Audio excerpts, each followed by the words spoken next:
Bonjour et bienvenue sur review.com pour la présentation de la tablette ou téléphone Dell Struck. Alors effectivement, on ne sait pas trop comment considérer ce produit. Est-ce que c'est un gros téléphone ou une simple tablette?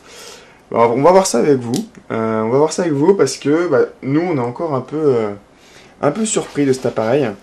Alors si on le prend comme ça, effectivement, on se retrouve face à un design de téléphone en plus gros, bien évidemment.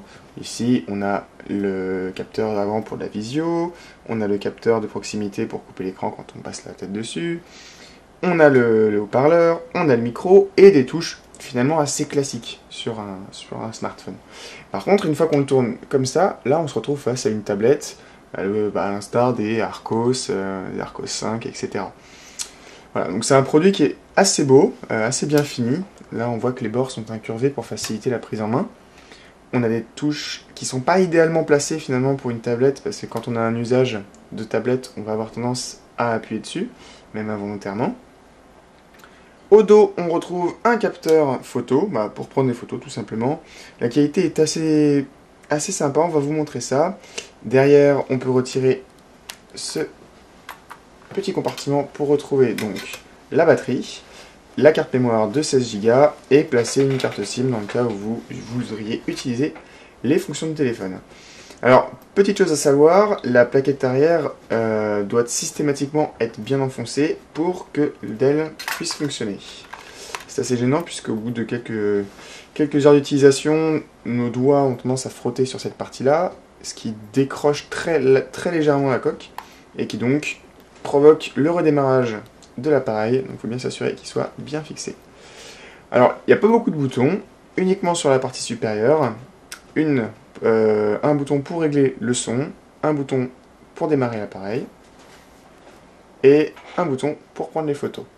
Là, on retrouve une prise jack, ce qui est assez classique, et en dessous, la connexion au PC se fait via un seul et unique connecteur. On se retrouve donc face à l'interface Dell qui a été légèrement remaniée, donc on part de Android 1.6, ce qui est dommage puisque ça limite pas mal l'utilisation de l'appareil.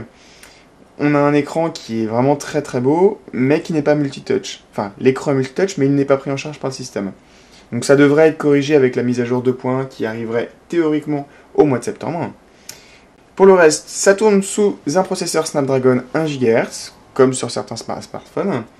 On a la fonction téléphone qui est quelque part par ici, voilà. Donc là, on va le tenir comme un téléphone.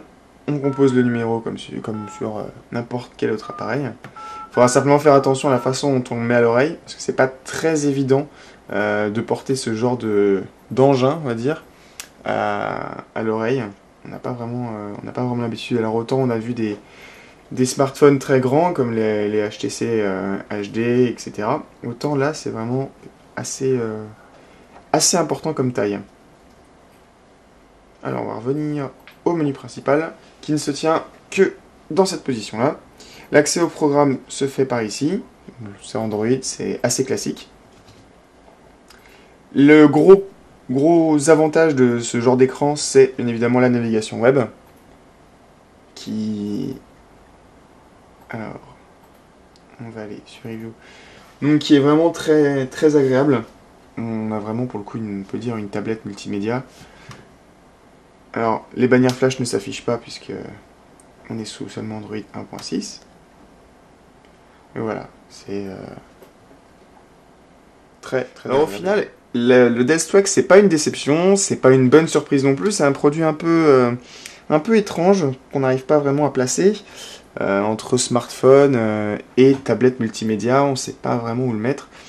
Toujours est-il qu'en tant que téléphone, il fait bien son boulot, mais il reste relativement inconfortable. Et en tant que tablette, l'ergonomie est plutôt périlleuse. On le voit dans n'importe quelles applications, on va avoir tendance à appuyer sur les touches de commande, et ça peut être assez désagréable en plein film de se retrouver à l'écran d'accueil et de devoir relancer le film. Donc, plusieurs choses, on attend sa mise à jour en Android 2.2 pour pouvoir profiter du multitouch, pour pouvoir profiter d'une navigation accrue en termes de rapidité. Mais voilà, on reste un peu sur notre faim pour l'instant, mais voilà, ça reste un appareil qui est plein de qualité. On a une batterie qui tient entre 6 et 8 heures Pour l'instant, à savoir que nous, on l'a utilisé sans carte SIM. Donc il est fort probable qu'avec une carte SIM, la batterie soit mise un peu plus à mal. Pour le reste, c'est de l'Android. C'est, on va pas dire non plus du classique, mais pas loin. On a des applications propres à Android qui n'ont finalement rien de nouvel. Alors par contre, petit détail juste sur l'appareil photo, tant qu'on en est là. Encore une fois, on ne peut pas le prendre comme ça, puisque vous voyez, on revient immédiatement à la page d'accueil. Il faut prendre soin de ne pas mettre sa main là, puisque là on bloque le capteur, ni sa main là, parce que finalement on revient à l'écran principal.